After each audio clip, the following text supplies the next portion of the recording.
the state of the entire model is just bad, and it's bad top to bottom. They're like the only team that really hasn't faltered. I'm losing faith in them because I think they have talent, but I just don't think that four work together at all. Welcome to the Reverse Sweep presented by PrizePicks. Go to prizepicks.com/reverse sweep and use code reverse sweep for the first deposit match up to $100. Hope everyone had a fantastic holiday break and you're all ready to get back into some CDL action with Boston fast approaching, another weekend of matches behind us, and things are starting to shape up for Major 1. But before we get into that, I can't forget to introduce my fantastic co-hosts, Pat and Chris, who I'm sure, just like me, are ready to talk absolute nonsense about Call of Duty for the next hour. But let's get right into it. And over the last week, we've had some big Challengers announcements with 2 events and champs being confirmed. The community wasn't too happy about it. They didn't take the news too well, as you'd have expected, having to wait so long for any news. But Chris, Pat, what do you guys think about all this? Personally, just being big on Challengers, it's terrible to see the state of the Challengers this year. Obviously, not having any sort of cups or announcements until less than a month before Boston. On top of that, it came to fruition that we're not going to have as many Challenger lands anymore. Potentially only 2. I think Miami or something like that might be looking at potentially hosting one, but nothing announced yet. They did up the prize pool of them, so I think they just kind of spread the prize pool out to those events. But the less lands there are, it just means there's less opportunity for players to actually show their talent, because Challengers isn't like the league where there's servers and all that stuff where it's more of an even playing field. Challengers is more of the wild west. So in terms of fairness of competition, and on top of the fact that people could be potentially cheating from their own personal computers at home, it's just not the most preferred way of competing for these guys, right? Especially the ones that are trying to put their names out there. So it just sucks to see. And on top of that, it's up to the teams to host it. And I don't even blame the teams for not wanting to put on events because they are costly and they don't really make you any sort of money. It's more so like whether the teams are looking to kind of give back to the community, and they don't really have a reason to, especially with the state of esports and the CDL in general. Yeah, I think this comes down to as well, I think if you go back to 2018, 2019, when the CDL was first being created, you needed to really have those agreements in place that Challengers would be at every event. If you're hosting an event, there's going to be Challengers. But I think the complications there is the initial agreed plan for the CDL got completely scrapped 1 month in. So it's not ideal. I'm as sad as it is, I'm not surprised because, look at last year when I believe it was New York that was supposed to host Major 4. And this was a no Challenger event. This was just a Major 4 for the New York team. And they pulled out last minute. Remember, we ended up going to Columbus to play in a Belong Gaming Arenas thing to have an entire event, and there was no fans. The state of Call of Duty where we're at now, running these events, especially when you consider the fact that Adam Apicella made this point. Back in the day in the MLG circuit, we went to very inexpensive cities. When you really think about it, we were in Columbus a lot. We'd go to Orlando. Nowadays, these franchises are in very big markets. They're in the expensive cities. New York is a great example. That's probably one of the most expensive places to host an event. And so having these city-based franchising teams in these locations and the ones responsible to put on the events in these cities, it makes it really tough. And so, as sad as it is, I'm really not surprised. I also think, Challengers being on PC is a massive hurdle, right? That's why we cap it down to a few teams. And so I think it just, reiterates what we've talked about on a few episodes where it's the state of the entire model is just bad, and it's bad top to bottom. Community is an afterthought entirely here, and the only people that are really benefiting are the pro players on the high salaries, right? Other than that, there's really no, when we compare CDL to CWL or even before that, it's just a wildly different environment and a wildly different format. And I think that's the sad part, where it's a realization where we're at currently and what we really need to do to improve. So it sucks, and I feel for those challenger guys. And I think it's more important than ever for those people in challengers. Like, if you're in challengers right now and you're not doing everything in your power to look for like those college COD opportunities, I really think you should. And hopefully the CDL either ends or we get some resolution in the next few years, because it's looking grim for challengers. You did a great episode on The Flank, talking to Adam Apicella, who's obviously a legend in the Call of Duty space and the esports space in general. Pretty much one of the pioneers when it comes to hosting major tournaments and large scale events, similar to basically the CDL or CWL. That was an incredible conversation. But also he talked about how the developers and the esports communities, they fail to kind of like monetize their player bases because they just lack accessibility. The reason, and I think that's true, like there needs to be more opportunities for up and coming players or people that are interested in competitive Call of Duty to play esports, to play Call of Duty esports. Ways you do that by hosting these bigger tournaments, right? With consoles, right? Consoles a huge market for Call of Duty. On top of that, it's easy to get a console. So if you want to compete against, in challengers or against those players at tournaments, you wouldn't really feel like you're at a disadvantage by having a console, right? It's so much more accessible, so much cheaper, and it's so much easier to scale as opposed to buying PCs that are thousands and thousands of dollars. Also, when it comes to like how easy they are to kind of like manage, consoles usually rarely have issues where like they'll randomly just break. While PCs, like there's hella stuff that you need to take care of with like tech and IT and security and cheating especially. So just the amount of things that you need to host a tournament with that many PCs it's just so much more expensive. Like there just needs to be way more accessibility. I said this even a long time ago. It's hard. Esports is a small community, but the problem is the less opportunities there are in Call of Duty, the more that we are going to see Call of Duty players or people that could potentially be Call of Duty esports fans and players go to other games that have more opportunities. Why the fuck would they sit here and settle for the Call of Duty Challengers ecosystem as it is now, or the pro system, when they can go to a different game that's way more open, way more accessible? It's got their shit together. So we need to find a way to not only keep the people that we have now, but also just entice more players, more esports players, not just COD, right? We need to convert other esports gamers to COD players and monetize that way, and it'll just be better for the whole scene. So it was a great conversation, and if you guys haven't checked that out, make sure you guys do, because I think that would touch even more on this subject for sure. But anyways. Yeah, I think that's a good point as well. That we've transitioned from playing on console, now we're on PC, and it's way less accessible. You have to be able to compete, and you have to be able to spend upwards of $1,000 to have the same PCs of these upper level challengers players, low level CDL players, whatever that may be. So it's just one of those things. It's just even more difficult now to really get noticed, especially with the lack of events now. Do you guys think Miami hosts one? I saw their owner tweet out like it's still not a sure thing type of thing. And I think I read somewhere like that played a part in the delay of the announcement of just challengers information in general, was like Miami not being able to say yes or no. So what do you guys think? Do you think they'll put one on, or just we'll for sure have to? I mean, hopefully, I think community pressure will definitely play a part into them actually getting it done, but I don't really know if they're looking at it from a financial perspective if it's a sound decision, because I don't think they make anything off it. And they're a pretty new organization. Like, I doubt they want to just come in and lose money, but also I think being a new organization, the CDL, they probably want to like be in the good graces of the fans. So maybe, I don't know. Yeah, Miami, like Pat said initially as well, it's an expensive place to run events. So it might be one of those ones where they have a venue where they need to maybe buy or rent out a slightly smaller venue for challengers. I don't know if it's of that, or it's like a building that's not big enough to fit both challengers and the pro matches. I don't know if it's known information, but didn't they say that it's not even like actually going to be in Miami? It's going to be in like, what city was it? I want to maybe, was it Fort Lauderdale? Was it Orlando? It was something. It wasn't actually Miami, where they're going to be hosting the major. At least what I was told. Could have been a leak.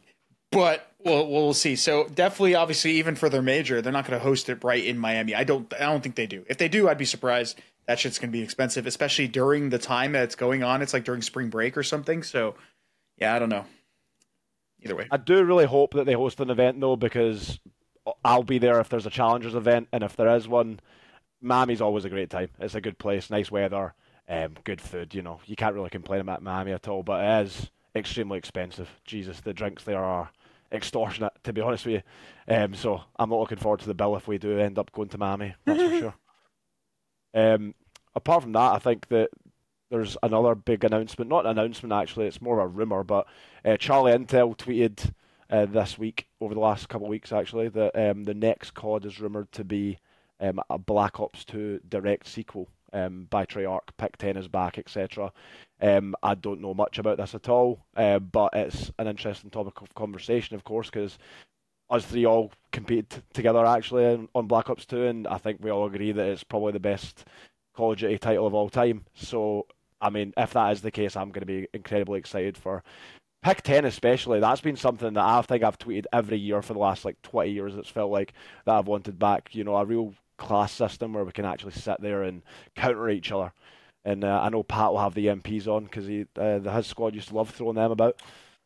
Wait, I thought what it was COD 2024, the one at the end of this year, was the Gulf War rumor, and then 2025, which would have been right after, it would be Treyarch again, the same way IW just did, or like how they went Modern Warfare 2, Modern Warfare 3, and right. then that would be the Black Ops 2 sequel. Yeah, so I mean, either way, it's like 2 years of very heavy and Treyarch involvement, which is good, I think, if you're a Treyarch fan.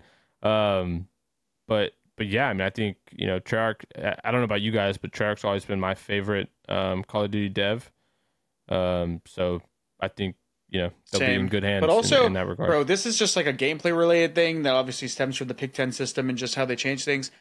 All the Call of Duty gameplay related changes came from like two problems, right? Say what you want about spawns, maps, blah, blah, blah, gunplay. It came from field upgrades and then removing the fucking EMP. Those were the two things that made COD worse. I don't think it was that specifically. I think the real issue with COD multiplayer is that it's been so negatively impacted by Warzone balance, right? Like, multiplayer is, in my opinion, a massive afterthought now that Warzone is the main product, in my opinion. And I think, you know, gameplay decisions are being made for Warzone and then copy and paste it over to multiplayer, right? Like we saw that in last year's COD with a ton of the maps. They were literally, some of the maps were literally POIs in Warzone, just closed off and put borders around just to make it work for a multiplayer map. I agree with you, removing of the EMP, like stuff like that. Field upgrades are obviously a very Warzone thing. And I think there's a ton of gameplay decisions in general that are being made for Warzone, and it's just multiplayer is catching the side effects of that. And I think that's EMPs just need to problem. make a return, bro. Like the fact that trophy systems have been allowed to go this unchecked for so long, like, is just so bad. And I guess people maybe don't make as much of a deal of it anymore because like a lot of people and the younger crowd kind of prefer the like running and gunning, and they think that like using tacticals and stuff like that is bad. But I mean, I think you're seeing it now with like this game. Like the reason why like we're such big proponents, a lot of the old heads of like using your tacticals and tacticals being a heavier, having a heavier like what is it called, importance in actual gameplay, is because of map design like this. Like back in the day on the Modern Warfare 2, the original, we had a nade and 2 stuns. Literally everyone did, and there was no trophies, right? Nowadays, it's like everyone has, there's trophies everywhere. You don't have as many tacticals. Not only that, it's just like the map design, right? It's so hard to get people out of power spots. I wonder why, right? So like we're so used to, we grew up on the fact that like, you know, if a guy's in a power spot, the only way you're going to get him out is to use your tacticals. Nowadays, it's like the guy's in a power spot. The only way we're going to get him out is if we all team shot him with the one bullet. So like it just creates a different dynamic. I think the game played just way better back in the day with, you know, certain things like the EMP, the field upgrades and stuff like that not being a thing. And no, Chris, there's a game coming out with an EMP grenade in it. Word, you got trophy systems? Listen, Chris, there's a lot of great stuff coming. That's all I can say. Funny, but yeah, you get the point. So definitely excited for Pick 10. Hopefully EMP grenades make a return. And yeah, I mean, hopefully we just see something similar to the BO2 stuff. The thing too is it was rumored that this Modern 3 was supposed to have a Pick 10. Remember? Did you guys see that? Fucking shut down. It got like axed by Infinity Ward, yeah, which is wild. I agree. I think that's Pick 10's always been like one of the best loadout systems. So yeah, hopefully, fingers crossed, it's back next year. Yeah, and it's funny you guys mentioned trophies because there's been some controversy this week with teams. I don't know if they actually ran them, but there's been complaints about teams breaking GAs, running extra trophies, running smokes. And that's been a big topic of conversation. Obviously, since the start of the season, you've had the likes of the Flank, I mean yourselves included, doing like, oh, these guys have been caught snaking. You've got Zuma tweeting out red cards to people and stuff like that. So it's been quite entertaining, to be honest, from that side. But I'm interested to know what your guys' thoughts are on like the future of GAs, I guess you could say, because routinely now, I don't know if it's just players being idiots and just continuing to accidentally break 100%. GAs or. I don't think there's any ill intent with these GAs getting broken. But I think the problem is, and you guys may disagree with me, but I think this stems from just the newer age COD kids. Like when we had GAs back in the day, like there was a level of pride on our teams to making sure we were abiding by it because we all knew like why it needed to be GA and we all understood it. And it was honestly way easier to get GAs passed back in the day too. There was far less disagreements about what should and shouldn't be. Aside from like Killa wanting LMGs in that one goes. But yeah, I mean, I think it's just player laziness and you know, not taking accountability. And the trophies one is really dumb to me. Like only 2 people should have that field upgrade equipped on their loadout. Like you can run the dead field upgrades, run Dead Silence, run the barricade, run whatever that you never touch. Like that to me, it should be a no-brainer. Like this should not even be an issue with the GA getting broken because everyone can control whether it is or not just by making sure your loadout. You know, it's the same thing with like when you put your gun on. Like just make sure that you have what you're supposed to run for your team. The same is true for smokes. Like if there's only one smoke allowed on the map, designate who your smoke player is. Like that's what we did in World War II. In World War II we had one smoke in S&D. Or we had 2, and like we had our set players who were gonna run the smoke grenades, and the other guys never made a class with it. I think it's just laziness, lack of awareness, and honestly just an effort thing. And I think Scrappy said that like they're not gonna punish Seattle for this because this is like the second GA Seattle's broke, right? Like the first one was Abuza with the tax sprint setting. That's a different one because you know there's less control. Like obviously. If he like put it on for pubs and didn't take it, there's a lot of like excuses and come up, but the loadout based stuff is ridiculous. And so I don't like that he said they're gonna let him slide on this. I feel like you know they need to make it very apparent that if you break GAs, there are gonna be repercussions. That way, like it just never happens. Because it should never happen. It's a very simple thing. And breaking GAs happened far less in the past than it has in the last. I just wish there weren't so many. Because a lot of things that we GA now were things that were just easily regulated in the game. Like having the limit trophy systems, for example, was just not a thing in Black Ops 2. You could run as many as you fucking wanted. And that was because there was direct counters to them. And there was actual like bad things about doing certain things and stacking certain stuff. Yeah, some people might have looked at like things like EMPs as cheese and running a lot of them was like, oh, it's cheesy, blah, blah. Like you missed out on not having stun grenades, not having a smoke if you wanted one, maybe an extra nade. Like there was just nothing, like a lot of that stuff was just taken care of by good class balance. And we just miss it now because like, I feel like they just give you access to everything and without any sort of repercussions. And I just think that's terrible game design. Yeah. So I don't know. It's GA suck.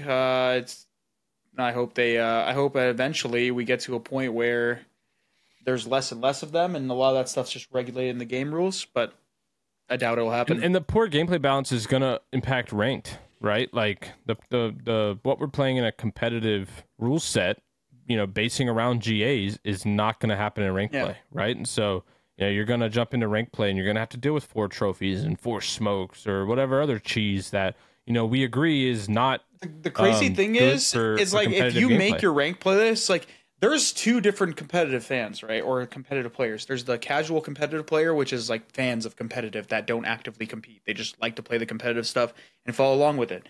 And then there's the actual competitive players. You need to please both. If you don't please the fucking casual competitive players, they're going to get less and less intrigued, and they're going to have they're not going to be as hooked onto the actual esport as people that act like as the pros are. Like the people that play ranked every day are the people that are going to watch your streams. They're going to be the people that watch the matches, right? They're going to be people that are fans of teams. If the Call of Duty esports dies from the bottom, right, where there's no casuals playing it, no challengers playing it, etc., then there's going to be no fucking fan base. There's not going to be a player base.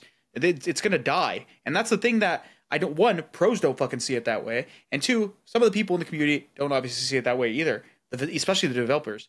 You need to build from the ground up, right? The CDL's fucking logo is literally the 3 pillars of competitive: community, challengers, professional, whatever, CDL. And they neglect 2 of them.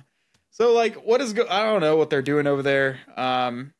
They need to figure out a way to kind of mimic the game from the bottom up. Otherwise, it's just gonna like, why the fuck would people suscept themselves to playing this type of shit, right? Like if the game is like not fun competitively to play for casuals, why would they even play competitive or follow it? Like you're playing 2 different games, you're watching 2 different games. Like it's worse. Like because you also have the public match perspective. So I don't know. I don't know why they do this. When I was talking to some pros about like, oh, we should allow DDoS. Not only is DDoS gonna help with the inherent trophy span and how OP position or like certain power spots are by allowing maybe some sort of counterplay there, but it's gonna alleviate the woes of players that play ranked. And I guess what I got hit with. Oh, we don't give a fuck about ranked players. Well, I mean, there's your problem. Like, the people just don't care about the community. The community aspect, like it starts there's problems all up and down the ladder, dude. And I don't, as maybe as a person that plays ranked play or as somebody that doesn't compete anymore, maybe I'm a little biased, but at the same time, like I don't know, I grew up, I kind of like see all perspectives of how I want the esports to grow, and it sucks that people don't see it that way. No, 100%. And like, just to, because you obviously went on a little bit of a tangent there, but just to rewind it back a little, no, you're all good, Chris. You're all good.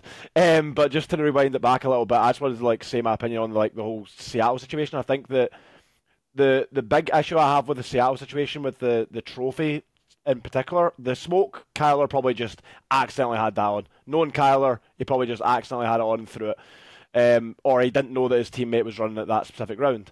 But the trophy thing, with people like kind of trying to go in this grey area where they're, like we said before, trying to run 4 trophies, and then like the 2 players that threw in the first round, now they've switched off, now they're using Deadeye, and the other 2 players have now got their trophies. I think that's just like a finesse. So like, I feel like that should be punished for more than, even though they didn't even throw, as far as I could see, they didn't even throw any extra trophies from in that specific S&D that everyone was talking about. But if teams are trying to do that, which I have seen teams and challengers doing, and some teams in scrims and whatnot, I think that is like a big issue, because you're just trying to kind of find that kind of loophole. There's also never been area.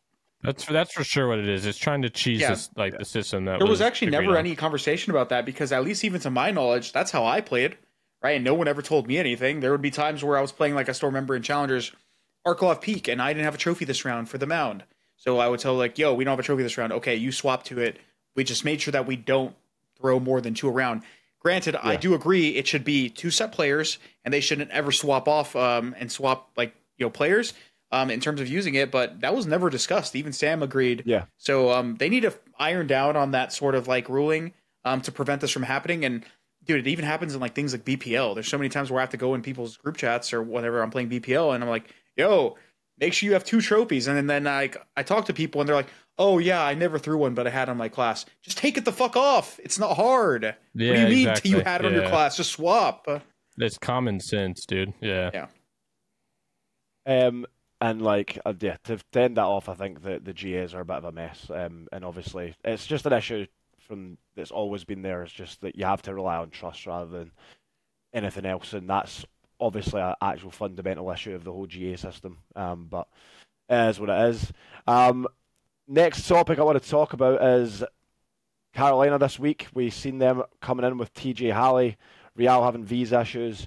Obviously, as someone from Europe who's dealt with getting visas and all these sort of things, I know it's like a very long process. I think he was out in Toronto at one stage playing from there, and now he's back in Spain, and he does intend to be back in America by the next week. But obviously, that's a big hurdle for the Carolina guys to cross over, because they've, from the start of the game, been scrimming with him out in Spain. Then he was out in Toronto for a little bit. I think their whole start of the season has kind of been hindered by this whole situation, but they're obviously not a great team also, so it's like a double whammy where they're kind of just getting absolutely screwed, to be honest with you. So interested to know what your guys' thoughts are on like what they should do going forward, if they should like bring Tej in full time, or if they should look to bring in another sub. Well, first and foremost, I hate it for Real. Yeah. I mean, like, I've personally never had to deal with visa issues, but I've heard and seen a lot of players who have in the past, and that shit sucks, right? No matter who you are. The problem that I have is like the CDL mandates that every team have a substitute player for these situations, right? But the problem is we're in the current CDL where like no or hardly, like some do, hardly any of these teams abide by that, and they just sign their coaches to the substitute spot who they never intend to play regardless. And then if, an emergency comes along, they sign one of these like 14-day contracts or whatever. I thought TJ played pretty well today. I think he was saying his controller wasn't overclocked. He came in, and I think he was like the second best player on the team, which is pretty sad. Just speaking on that Carolina team in general. It does suck that we haven't really got to see the full potential of Real, right? Like he was on the Rocker Academy stuff and then finally got the chance, and been dealing with this since the start of the game. But I mean, I'm going to be honest with you guys, like regardless of whether Real's in or TJ is on the team, I don't think it's going to change anything. I think this Carolina team still sucks. I could see a world where TJ stays on this team, but I don't know if it would be for Real. Like I think the glaring problem is Godarek. So it's one of those situations where nobody wins in this specific situation. But Chris, I know you had thoughts on Carolina. Like I don't think this visa issue is going to change their success rate. I mean, like I said, I don't know what he's dealing with. I feel like the more he's not in play with the team, the further and further this divide is going to be. Personally, it just sucks that visa issues are even a thing. But at this point, I feel like you just need to act quick. I don't know the timeline, right? If he's not back in time for Boston, at this point, you just literally keep Tej, I guess. Get rid of Goddard. Get rid of Goddard. But then you got to sign another player, and then just go with the roster. And then if you start to have issues again, then you can bring Real back. But like, I don't know how big of a problem this is going to be. But you want what this reminds me of? Funny enough, this reminds me of Trey Zero being stuck in London in the Cold War season, and I got put on the Royal Ravens as a substitute for Trey, and I got cooked. I got cooked. And I was like a top 15 player at least in Challengers last year. I was fucking gross when I got back into Challengers. My stock was absolutely ruined in the Pro League because I was trying to play for the win and all that stuff. But anyways, besides this whole woe is me shit, Trey never came back. Trey never came back after that point in time until, what was it, Vanguard? No, he played in Vanguard, until Vanguard. So like, dude, that whole year, right, this whole visa issue happened. Is it going to happen again? Am I going to stick around to wait? I don't know. So, like I said, keep TJ. Drop Godarex immediately. I love Godarex. What happens to TJ's team? They've been getting cooked. They have not been playing as good as they were initially as they started. They have not been that good. So obviously they played with the sub, I think, in the last rotation cup. So I don't know what they've been doing, but I just know they haven't been playing as good. There's a clear cut top like 4 Challengers team. Different conversation. But yeah, keep Tej, keep Quinn, Godarex. Yeah, out. I love Adam. Friends with Adam, friends with Pander. They were like the whole duo for a very long time. but he just hasn't proved that he is good enough to play in the league. And maybe that could be a stem of his team, sure. But at the end of the day, like, it's not like his stock isn't going to go up. It's not like he has anywhere else to go in the league. So like, you're just odd man out. Goodbye. Until next time. It is what it is. Tough shit. But that's probably the route they should go if it was up to me. Tough scenes for the Carolina squad. Tough fucking scenes, bro. I mean, the reality is, like, no matter what they do, I think, you know, like, looking at, even if they made a complete roster swap, like, I feel like they're automatic, like, almost destined for bottom four at Boston, right? Like, could you guys see a world where even if they made a ton of changes, like, they're getting outside of the top four at Boston? I don't. Nah. Especially not in a week time. No, 100%. I mean, there's no way they can make any changes that are going to dramatically increase their chances of actually coming out with any sort of respectable result.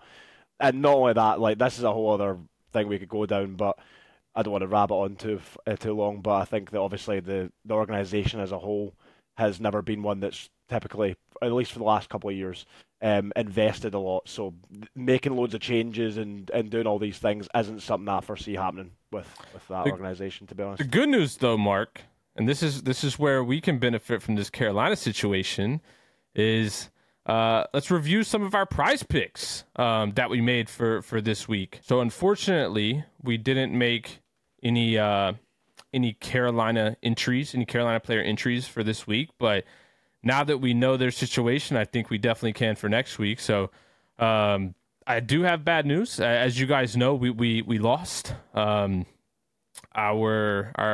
entry was not successful. Estriel definitely had a great series in that phase one.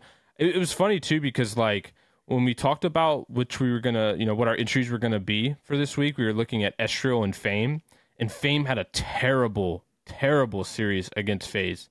But we went with Estriel. So that was unfortunate. Kleenex, obviously, their series was so fast. Like that 3-0 they had against Surge was so fast that they didn't even reach it. Surge would have taken a map. If Surge would have just taken a map, we would have hit. No, it was maps 1 through 3. Maps 1 through 3. Oh, okay, never mind. But it was so fast. How this works. Every map was basically a blowout. And everyone on Toronto fried.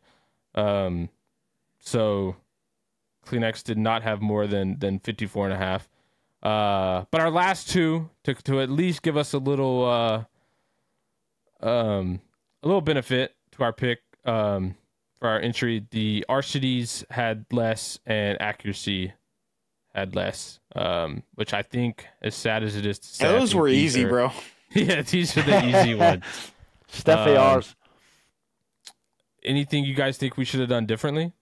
I mean, like, I think the Estriel pick was still a good one. I think that we obviously weren't expecting map 1 and map 3 in that phase series to be so close. You had an opportunity for both of those maps to go LAG's way, so you know we see long games getting drawn out, and I think that you're going to see that result. So Estriel was a fast-paced player. Kleenex, again, I think that we expected the Seattle series to be a bit closer than it was. So I think that it was also a sound pick. It's just one of those ones where it didn't really come out. We should have put the house on Scrap because he had an insane series with like almost 20k damage or something like that, and like a crap ton of kills. Yeah, so. He set a record. Yeah, for he set a record. I mean, that's just unfortunate, right? I mean, that was a mismatch. That Toronto. I was actually mad too, because like when I was placing these entries, I thought, you know, this was going to be a close series. You know, going off Toronto having a slow end when they lost last. They're in week 2. Yeah. But yeah, week 3 was a different story for this squad. So it didn't do too hot, but it's all good because we can redeem ourselves next week. For the next week's matches, we got Minnesota Rocker versus LA Gorillas. We got Optic Texas versus Miami. The New York Subliners against the Toronto Ultra. Unfortunately, we don't have a Carolina game on Friday because we know what we would do if we did. But yeah, let's start out. Rocker versus Gorillas. What are we thinking? Lamar again? I'm definitely Lamar taking again. an accuracy. I'm taking an accuracy less. No matter for what sure. the kills are. No matter what. No matter the what. number. Okay. No matter what. Yeah, I'm down for that, to be honest. I feel like I was gonna say I feel like the Gorillas ones are tricky, right? Like, because their whole team is weird to me. Like, I guess we could say Diamond Con. We could feel a little confidence taking more.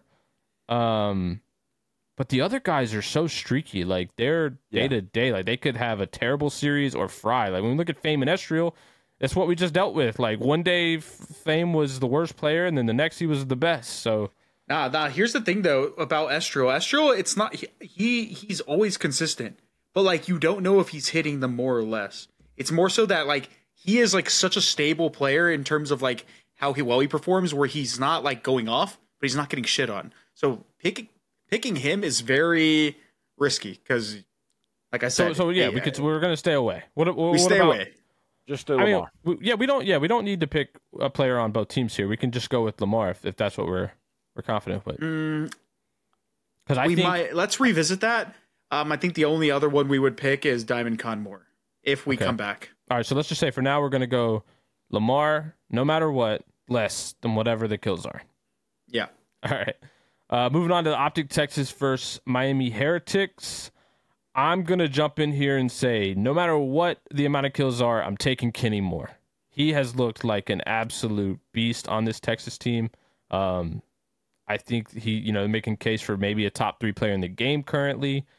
The only downside is, do we think this is going to be a blowout to where it's just done so fast that he's not able to get, more than whatever those kills are? I think Miami will keep it tight. They've had a lot of close matches. I would expect it to be tight. I think Kenny's a great shout. I think for me, another one I would look at would be Lucky on Miami, going less than his projection. I think that he's definitely a guy that plays typically a little bit slower.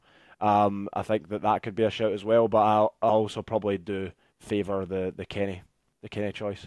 I like that. Yeah, the Kenny choice could be also good. I also see a potential Shotzi less here because Shotzi hasn't been playing too good, at least statistically. But it's kind of the same thing with Estriel, no? Like, or like he could have a series where he just like goes off, and then we're just like, well, shit. True. Our entire entry is done. Yeah, that's true. Definitely want to make take the safer route here. I kind of agree with you on the lucky pick, Mark. I think. Okay, so we'll do both of he is those. a slow player. Yeah, I mean, I'm down for both, or just Kenny, because I think that for me, I think I'd sort of lean more towards the Kenny side. I just think Lucky is also a good shout to get less kills than he's expected to get. I don't even know if we actually pick anything in the next series. I think we have to do the first two because the next series could be an absolute bloodbath, and we don't know who's going to come out hot. So and who's I had an idea for this because I agree with you. I think this is going to be a 6 series, by the way. I was thinking like almost the same train of thought you had, Mark, about Lucky, like maybe taking an Insight less here. Like, Insight to me has been really consistent this year, but not in like a, he's frying, taking over way, just in like a, he's doing his job, but he's not having any flashy like pop-off maps. And I even if Ultra, let's say, dominate or it's a close series in general, like I feel like we're going to be looking at Scrappy and Kleenex and on New York side like Sib and Hydra, and so that Insight one is kind of screaming at me because dude, Sib has been playing so well too. Like this is going to be just an absolute slugfest, but like Sib has been playing so well that I could see this. Obviously it's going to come down to the map set. Hopefully we can get some invasions in there, which tend to have, typically a little bit less kills. But what do you guys think about that Insight? I'm with you on your trail of thought. I think that it's definitely going to be a bloodbath. I think you're going to have a very close matchup. But for me, he didn't hit his projection last week. But I'm willing to double up on Kleenex once again and just put him in there to go that's to get point. More. Because I think that, last week, he definitely was close to it, and it was a very, very, it was an absolute blowout versus Seattle. So I think that he could be one of the ones that's it's in So for you're a saying shout in again. like a gruely close series, he's probably gonna get more kills. Exactly. Yeah. If we expect it to be a really close series, I think that you'd be dumb not to put Kleenex to get more, to be honest, because he consistently puts up high interactions. So if it is a close series, you're going to expect Kleenex to do that easily. If it's not a close series, which it could potentially happen, I think it will be. I think it will be. yeah. That's why I kind of favour Kleenex, but I also do agree with the Insight shout. But I think that Kleenex for me would be more clear cut, in my opinion. What do you think, Chris? Yeah, I think it's either that or I take the Diamond Con more in the first series.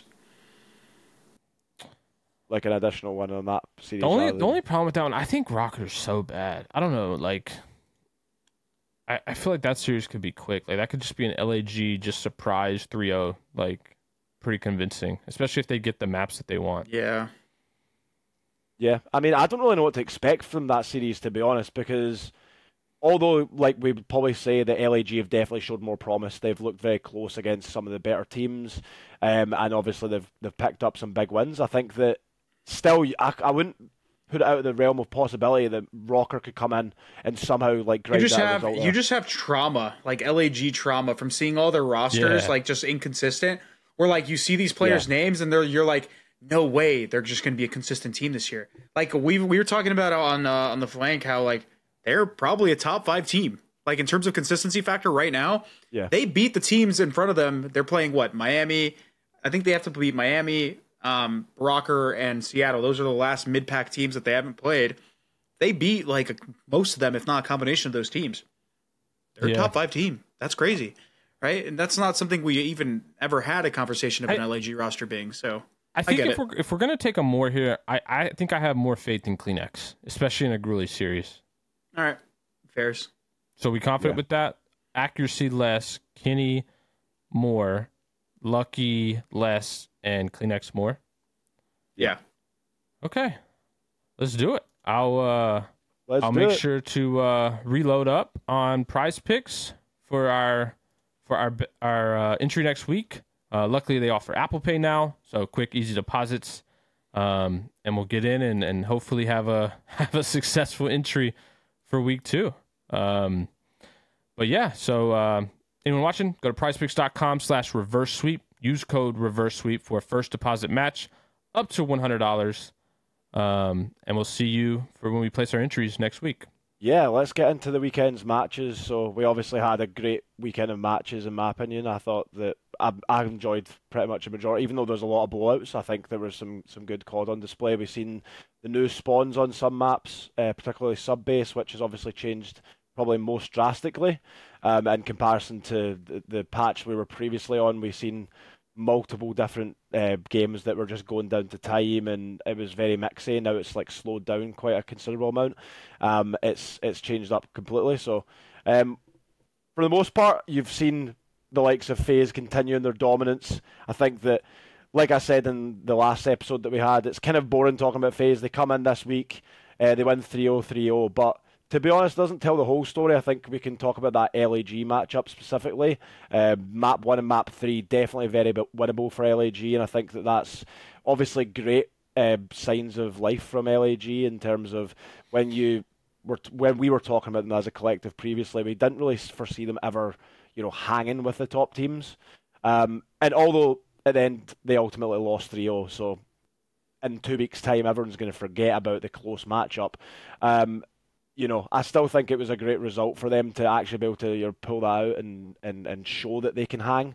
But ultimately, they came away with nothing in that match. But FaZe taking care of business, even though they didn't play great in that LAG series. They come out, they win 3-0. They then go into the next series and win 3-0 again. It's as you'd expect. I think Draza's added another dynamic to that team where he has a lot more pop-off potential, I think, than Austin did, and I think although Austin's a great S&D player himself and one of the best, I think that Draza's also going to elevate their S&D to another level too, because I personally believe he's one of the best S&D players in the game. So, I think that they're going to be the favourites for me going into Major 1. This team's scary. And it's wild to say that because they've been like a top 2 team for the lifetime of the CDL, but I think them picking up Draza, man, and we keep seeing it week after week. Like, they picked up another superstar, right? Like, Alec, we could call him a star at some point in his career, but it was kind of shifted more to a role player.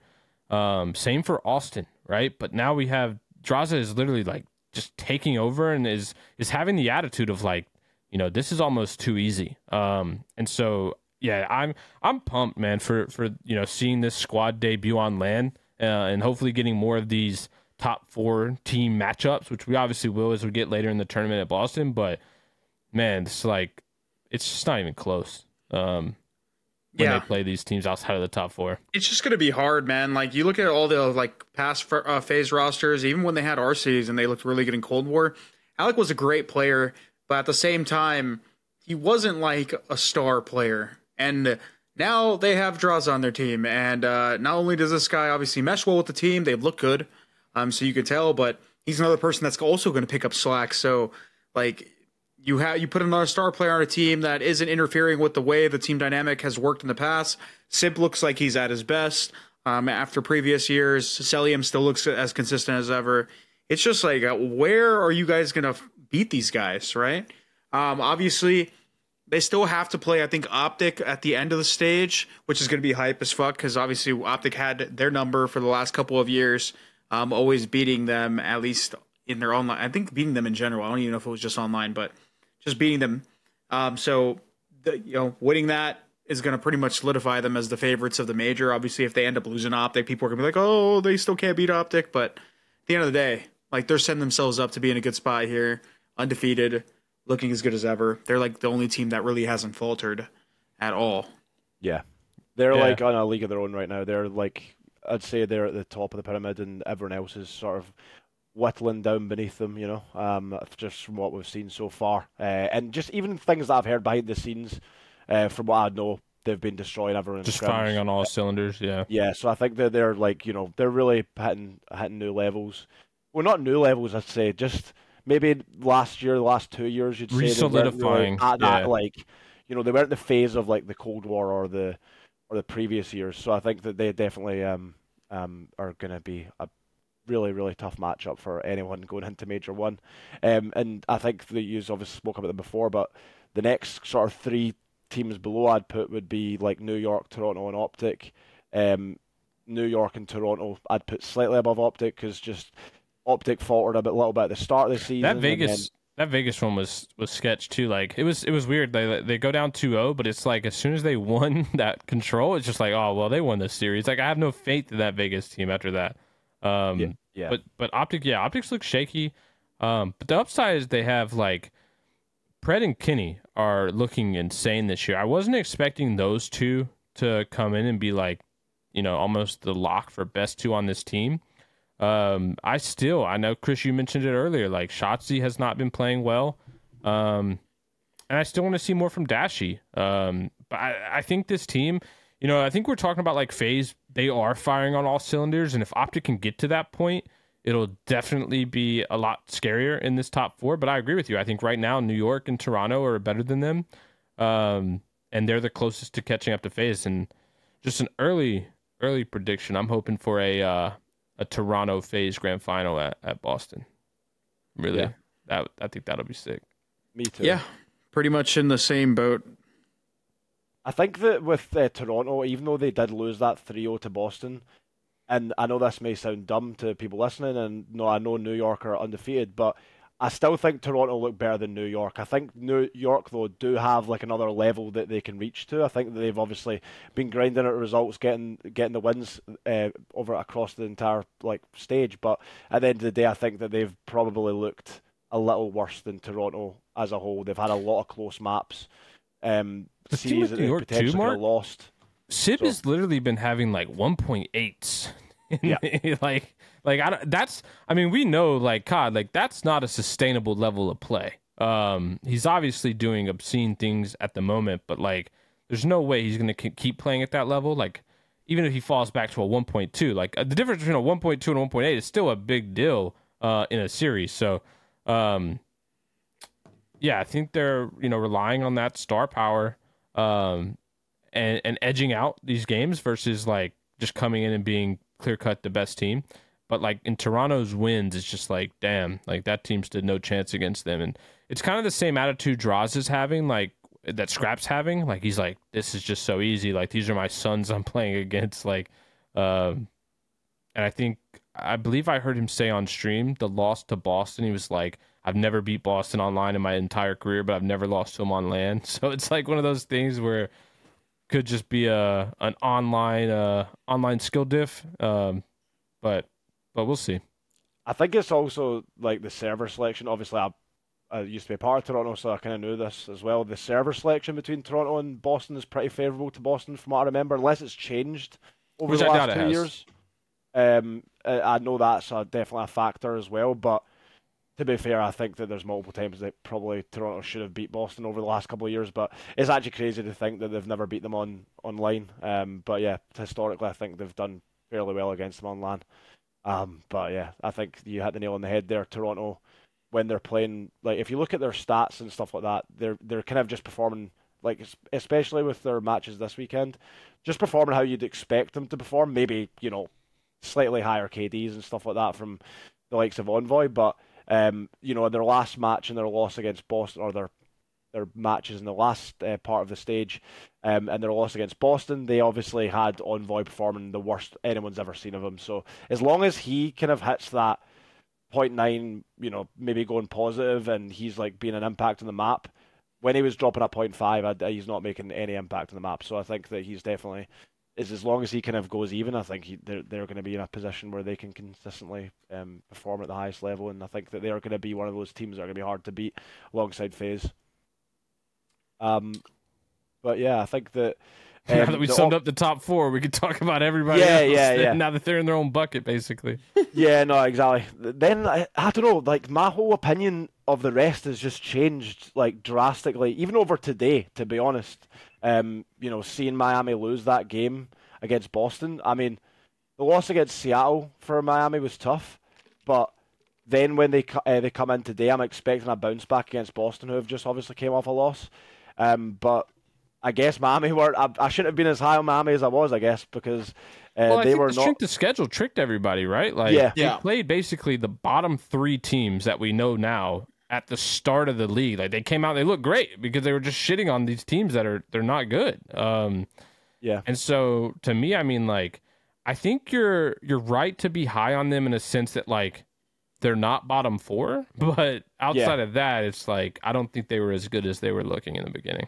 So I was ahead of the curve, man. I pulled out on the Vamos Bucks right after the loss to Seattle. I started to see the trend, and I called about a Boston bounce back. But I mean, I'm willing to bet that like the way I got these teams ordered in my head is pretty good. Like at least outside of the top four, I got number 5 LAG, number 6 Seattle, number 7 Boston, number 8 Thieves. Actually, no. Number 8 Miami, number 8 Miami, 9 Thieves, and then the rest doesn't even matter. I would even have Thieves at 9.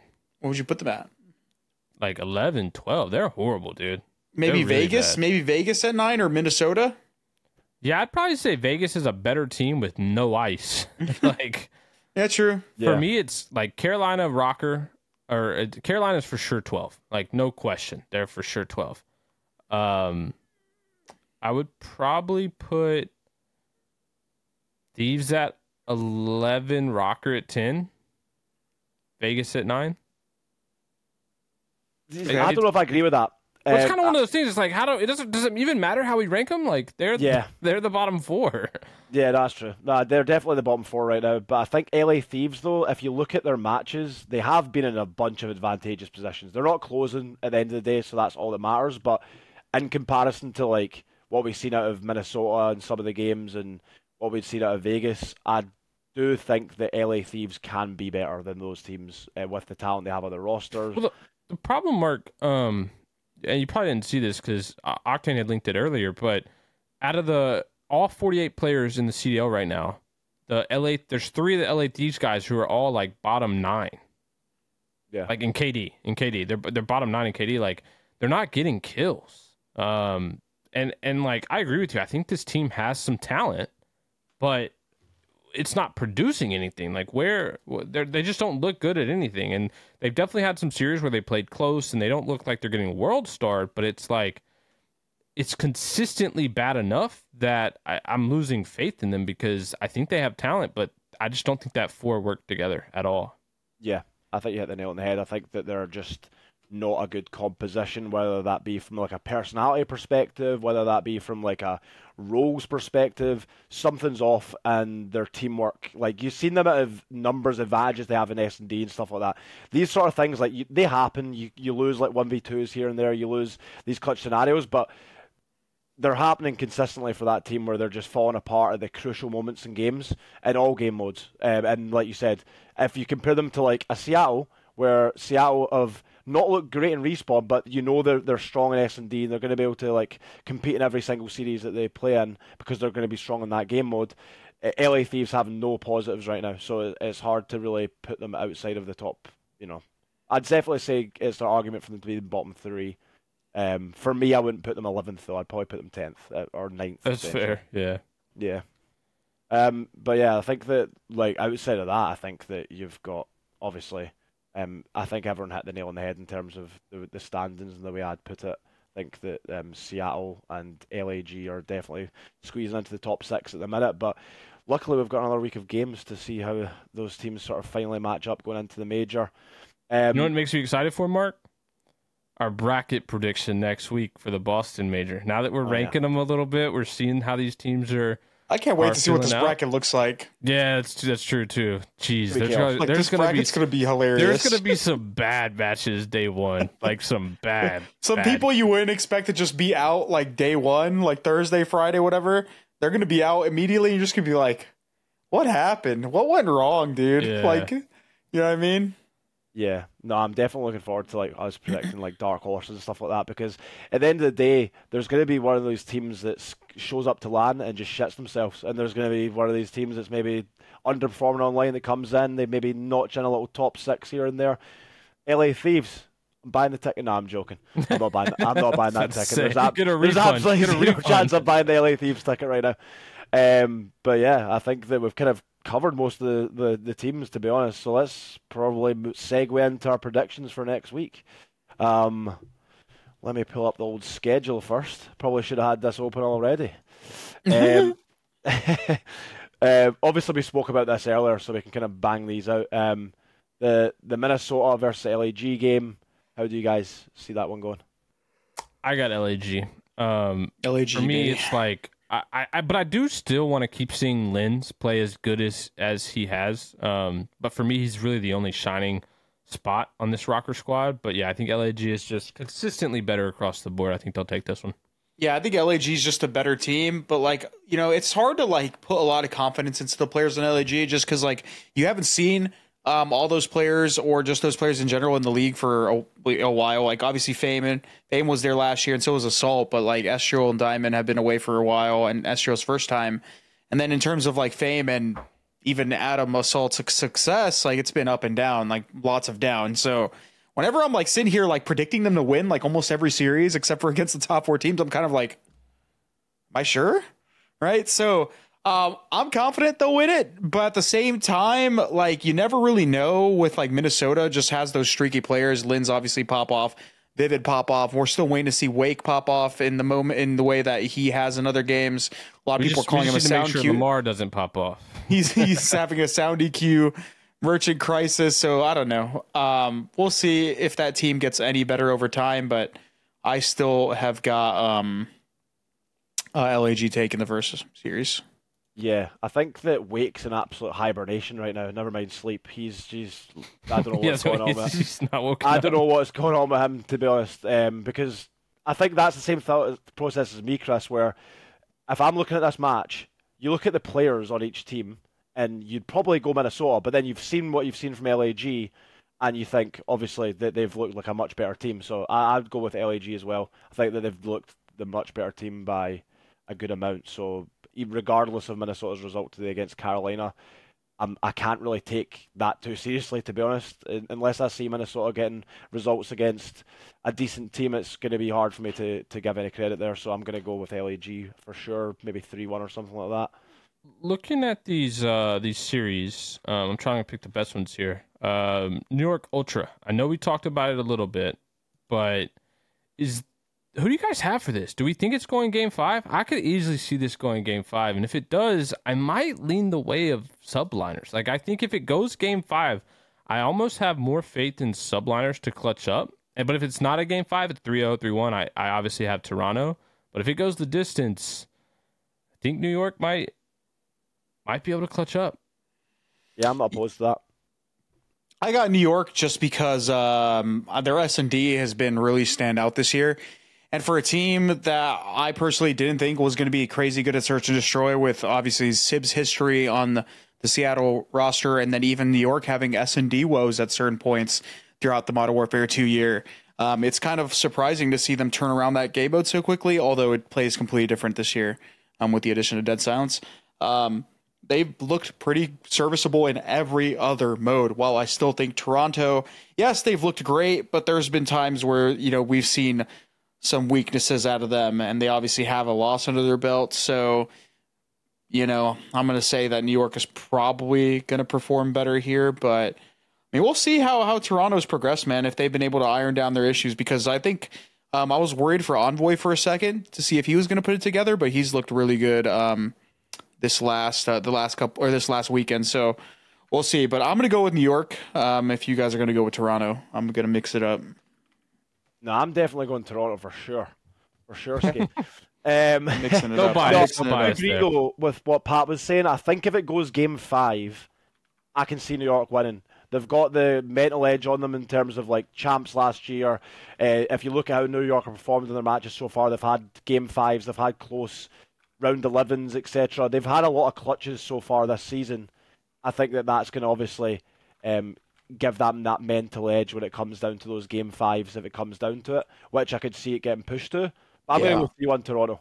I just know that New York's going to nerd out before this series in terms of like watching all the Toronto shit and like hardcore, just like looking for counter strikes and weaknesses and map pools and stuff like that. I'm sure Toronto will do their research, but I value New York. Not only their team's great, but like I value the way their coaches approach the game and like the way that they like review teams, because you can tell in their game they are always prepared. It's crazy how hard those guys work. So I will say though, because it's a top 4 matchup, I think both these teams will be taking it serious, and I don't mean that they don't take their other match serious, but we kind of know like both these teams know they're better than 5 through 12 right now. And this is like I think only our second match where these top 4 teams are playing against each other. I'm gonna go Ultra 3-0. I think it's gonna be a blowout. I think this is gonna be like an Envoy solidification that he's back. He's not having one of those 0.5 woes. Scrappy's gonna be on fire, and obviously I think Kleenex will be frying too. Well, that's crazy. But the reason I say this, I just don't think Sib is going to play the way he's been playing. Like there's just no world for me that he's a 1.8 again, like setting records like he has been. So could prove you wrong, but no, I mean for sure, that's cool. But there's reversion to the mean. It always crazy, happens though? at some point. You know what's crazy? The first 2 series of top 4 teams playing have both been New York. Yeah, New York Optic and New York. Toronto, New York Optic, which was absolutely insane series. Well, luckily, Chris, on Sunday we'll be breaking that with the probably most anticipated match next week. We hinted about it a little bit earlier. Atlanta FaZe against Optic Texas. This is gonna be a grueler though, because Optic I feel like Optic has to come crazy, or it's gonna be a rough like from the Optic fans like. Yeah, they've always had this they've had the edge over Atlanta, but now Atlanta's kind of got an even scarier team. Optics leveled up their roster, but we need to see if they can finally compete against each other. So I'm gonna be honest, bro. Like, listen, I think Optic, some of the players on that team have been really good this year, but unless Optic is like winning search or like wins the control, I don't see a world where FaZe lose this. This game just fits them. And like they have Draza now, and I'm not like trying to just like completely glaze him, but like the way he's been playing, the way he looks in literally everything that he plays, the way he looks, we are like, glazing. Okay, chill. The way he looks in game, the way he looks in game, and how he plays, like he's just been fucking good, like frying. Like we haven't had a FaZe 4th doing this consistently for a while, like for a long time. Maybe you could even argue ever for their team, right? There's always been that one like veteran, doesn't play the craziest, but he does what he needs to. Like, this guy goes above and beyond while the rest of his team also continues to fry.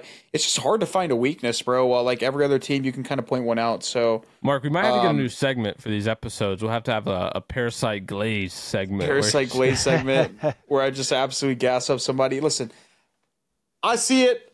I think this is their year to dominate again. Obviously, events are different. We'll see how things progress, but so Atlanta FaZe. I think they're gonna. I think map count. I think they fucking dominate, bro. I'm not gonna lie. 3-0? I think they maybe 3-1. I maybe give Optic a map. They might be able to like take a control or something. Mark, I'm gonna go 3-0 FaZe. I just think that you're gonna see Optic being put in a position where they're essentially forced to. I completely think that FaZe are gonna win map 2, map 3. I think it comes down to map 1.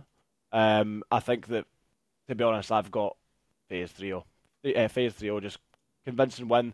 They're going to come in, like you said earlier in the episode, Optic have a historic good record against Atlanta, so I think they're going to want to put that right and make sure they put them down this Sunday. So I'm thinking I'm going to go 3-0 FaZe.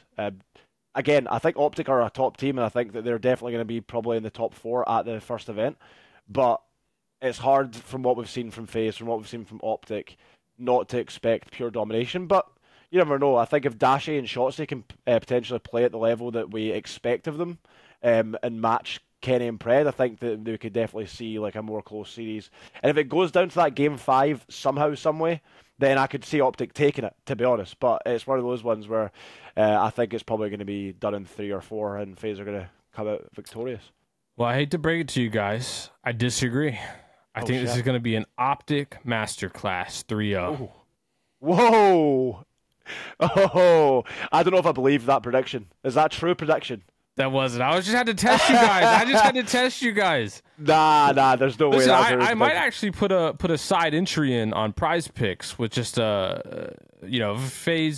more and Optic less, because there's absolutely no way Optic beat this new Atlanta FaZe squad. So Dude, I was looking at my screen I was crazy. testing you guys. I had to make sure. I think I think this is AI. I don't think this is Pat actually AI. here. Like, dude, what the hell? Man. Good news is we got 2 top 4 teams battling next week, and then we'll get into our bracket prediction on the next episode, and then we'll get into Boston, which will be a great time. We'll finally get to force these top 4 teams to play more, so everyone can win, and we stop seeing some of these bad teams. Hopefully, they make some roster changes after Boston, though. Yeah, and I think that does it for us, guys. I just want to say massive shout out to you two, and obviously everyone behind the scenes. But make sure that you guys like and subscribe the video and subscribe to the channel, and make sure you guys all enjoy yourselves the rest of your weeks. But finally, thank you for joining us at the Reverse Sweep presented by Prize Picks. Go to prizepicks.com/reverse sweep and use code reverse sweep for a first deposit match of up to $100. We hope to see you again in the next one.